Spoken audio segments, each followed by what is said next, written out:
Okay, guys. So here's the thing. We had a sad message last night from a lady who basically called after the live show. As you know, on Thursday nights we go live. I answer questions. Sometimes I have professional guests on, guests who are in the industry, who are doing the big boulder moving when it comes to the future of Social Security benefits, whether they're creating policy options or they're the ones who actually built the program that the government uses, etc. But the bottom line is, there are those channels out there who continuously and repetitively go ahead and say that a fourth stimulus will be coming in June, in July, in August, September, November. Oh, no, I left October out there. But the point is, they keep pushing it off that there might be a fourth stimulus going into the future. And the problem is, I get these calls from people who are extremely upset, extremely crying, and it's not a good situation.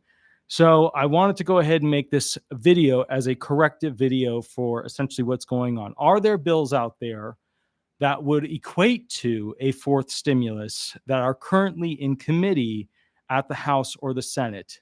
Yes. Are any of those bills currently in their written form likely to make it out of committees? Maybe one of them, but realistically, none of them. Will those bills be rewritten year and year again and submitted back to Congress as an option for the American people or a select group of people, such as Social Security recipients? Yes. And sorry, I'm sweating a little because I was just on the roof outside. With that said, and I need you to understand this, politicians and their effectiveness have changed. Congress switched over to this giant bill passing procedure. They don't like to pass little bills, right? Not when it's about big stuff. Or maybe they'll do a little bill to change the wording of something. But the point is, when it's something that big, they like to throw everything into it so that they can get things passed that normally would not pass. Because remember the whole phrasing, don't be an enemy of, things moving forward. Don't be an enemy of progress, even though there's some little things here and there, stuff like that. Well, the politicians know that they can get the American people on their side like a cheering crowd in the Coliseum before somebody is about to be struck down. If people are going to get some check or some benefit, there is almost always a trade-off. America is like a very, very life and death chess game. So here is my standing on essentially, why didn't a fourth stimulus happen so far? And I think that this is incredibly important. I think that everybody needs to understand this and hear this. Number one, inflation concerns. If we didn't have really high inflation, we could have very easily had another stimulus. There were a lot of promises from different political leaders, obviously some of the major named ones. But at the end of the day, when inflation is high, you can't give money to the impoverished people because they will spend it.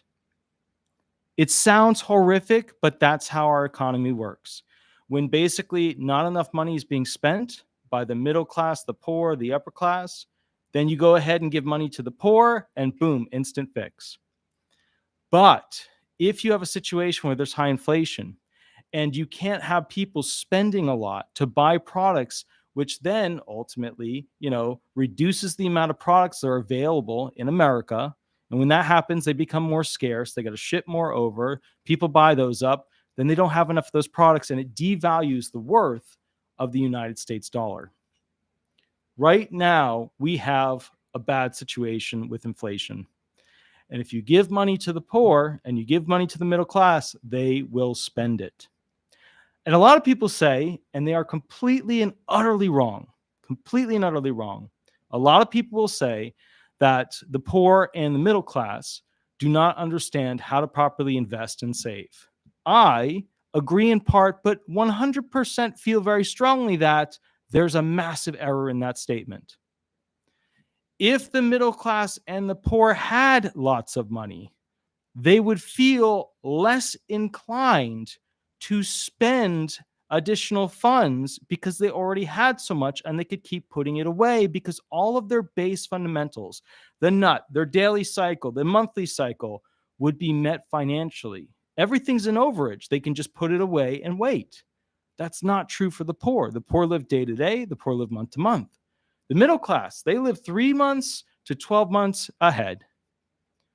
They don't have the opportunity to go ahead and basically sit back and say, I'll put this massive amount aside. I'll put this aside. I'll put this aside. No, they have to use those things. And they constantly live in a state of anxiety and depression because of their financial standing, which causes them to spend more money, because when people are sad, they spend more money. That's been proven over and over again. Number 2, there are political differences where the threat of COVID is no longer a both sides of the aisles hand-holding experience for the Democrats and the Republicans. This political gridlock is something that would require another catastrophe to get the far spread Democrats and Republicans back together on similar footing. I think you should acknowledge that the only thing that's truly bringing people together in the political spectrum is a catastrophe. And that in itself is also a catastrophe, because at the end of the day, it's their job to meet us in the middle. Christy Hughes, thank you for the $5 donation. I super appreciate it. That's awesome. Very, very cool. Thank you. Excellent. And yeah, guys, I love seeing where you guys are from. I see, let's see, Jill said Los Angeles, Cali. Very cool. Awesome. I know. Yeah, Charleston Zimmerman. I need to drink something because I was just on the roof putting up a tarp because it's leaking again. It leaked into the roof right into the studio here last night. You can actually, if you listen to the first video of the 3 that we did last night, you can hear water dripping into a bucket. So, okay, number 3, there are budget issues where we spent and borrowed a significant amount of money on medical treatment, military action, immigrants, and Ukraine, Ukraine's war situation. So if you're thinking that America has extra cash right now, it doesn't. It's kind of like it's like America just bought a mansion and now America's trying to recover a little bit, become a little bit more liquid. They need to wait. They got to pay off some credit cards, some finance stuff. And so the bottom line is they could make more money, but America is in a recover cycle right now financially. Number 4. The information is only now fully coming out on the varying impact that has occurred on the previous stimulus payments. How did we do with them? Did they accomplish what they were intended to do? And in their goal, they tried to boost the low-income individuals through the difficult times of not being able to afford things and obtain the necessities and monthly living details that they need. And this data that they collected will guide future policy choices as to how they handle funds for future stimulus payments if they're available. And so the bottom line of what you have to understand here is that they are collecting. You know how we send war machines over to Ukraine and then we watch them and study them and how they use them and we learn a lot from it? It's the same thing with these stimulus payments. The government took this as a huge opportunity to study the middle income and the poor on how essentially they would utilize money if they had some sort of monthly check or just general check that they could use to basically enjoy their life a little bit more during a tough time. Number 5, I think public opinion is also relevant, as people don't automatically support 100% of fourth stimulus like they did previously. Back in the day, you had pretty much everybody across the spectrum supporting a fourth stimulus, and they wanted to push it. They wanted to agree with it. And even people who normally wouldn't agree with it, the people who sat back and said, well, I don't think anybody should get anything for free, even they were on board. They're like, look, people need money. Just give it to them. It is what it is. Fine. But now there is not such a shared public opinion that there should be a fourth stimulus. So as a result of that, we're kind of in a spot where we don't have the full support of the American people like we used to. Number 6, there are ever-changing priorities taking place where politicians are refocusing on their pet projects, and as a result, not seeking the funding of the people, but rather their local spearheaded project that promotes their potential re-election campaign. I want you to understand something about politicians. Politicians get voted in usually because of 3 to 5 particular things that people are aware of that they want them to do when their butt hits that chair in public office. When those 3 to 5 things are not the priority, that either means something massive is occurring that takes precedence, like COVID or whatever, or it means that they're not on point. And if they're not on point addressing the problem and fixing the problem, then they're not going to get reelected. A fourth stimulus, ironically, is not one of their pet projects. So this limits the ability of a politician to do things on that, spend resources, spend time, spend personnel, and at the end of the day, go ahead and still get reelected. Number 7. There was some exhaustion of the pre-set aside funds and also redirection of funds that were set aside for this whole COVID situation. A lot of people know that they put a massive amount of funds aside. A lot of people know that some of those were all used up. A lot of people know that some of those were redirected in some way for some other use. So the point here is a lot of the money that did exist has now essentially been used up or redirected to other projects for other purposes. But that point teaches you something incredibly important. And I'm sorry I'm sweating so much. I just came down from the roof. That point teaches you something incredibly important. It teaches you that not only in a crisis situation can America drum up significant trillions and trillions of dollars. Not only can America do that, but it has the capacity then to have full analysis and use of that analysis to either help the American people or, let's be honest here, use it to direct the American people. You know, I always get people who tell me, boy, it's weird how the CIA will sometimes do things that doesn't seem very in line with the American people's interest. Why would you expect the CIA has any interest in the American people with what the American people want? The CIA has the interest of the American government at heart. That's not the interest of the American people. So what you have to understand is that the CIA collects data, collects knowledge, collects tactics, uses supercomputers to figure things out. When they do this, if they want to, do things outside of our borders or inside of our borders, it's for the best interest of the government within their purview, their viewpoint of how they see that coming out. Same thing for the FBI. It is weird that we have all these elected officials that are afraid of the FBI and CIA. It is not a good sign. And unfortunately, this two-tier system that we have that has been showing itself bright as day has really demoralized me as to all of the ethical things that I was expected to learn and focus on and understand. Now, I'm not saying that the CIA doesn't have to sometimes do hard things that go against a percentage of the American people to save something. That's part of the job. I get it. None of us are kids. We all understand that there's sometimes things just don't work out well in the chess game. But what I am saying is this. I don't think I would have signed up to be an attorney, just like how people aren't signing up nowadays, just like how people aren't signing up for the military nowadays, if I'd seen all of this going on.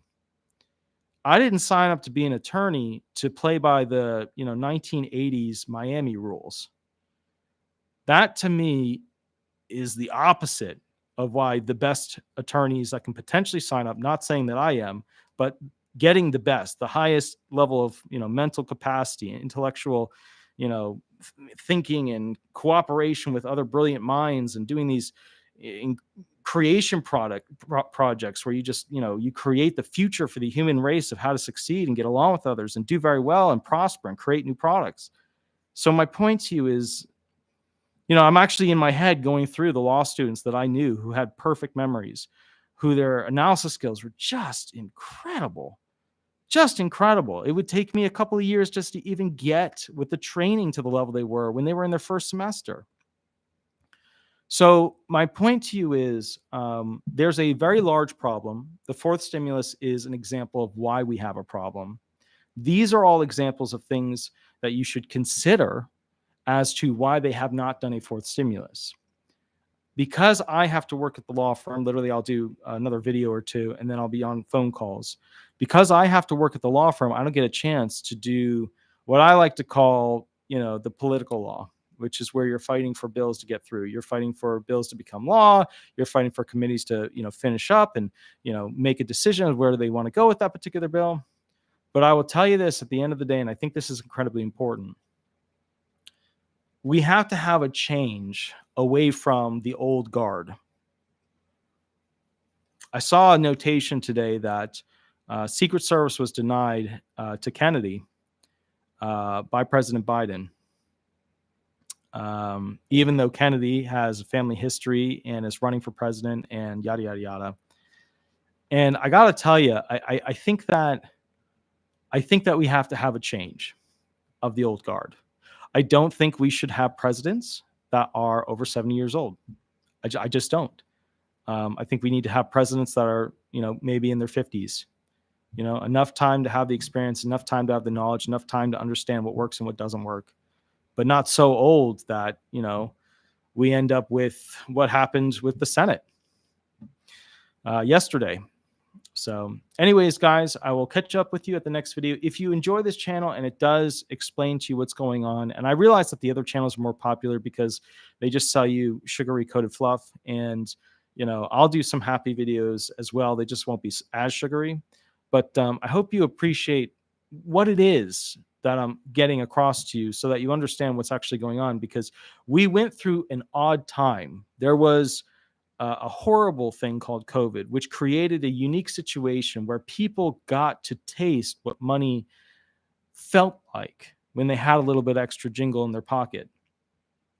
We're not moving towards that unless there are things that necessitate another situation like that. And that is literally the next video we're going to be doing, the 5 things that would necessitate a 4th stimulus. So I will catch you guys at the next video. I'll see you in about 5 minutes. Please remember to like. Please remember to subscribe. And if you get a chance, please remember to go to Google and type in Disability Resolution Law Firm or Disability Resolution Florida. Write a review. I always love seeing those 5-star reviews when I wake up. I will catch you in the next video. Give me about 5 minutes and I'll see you there. Thanks so much, guys. Bye-bye. Bye-bye.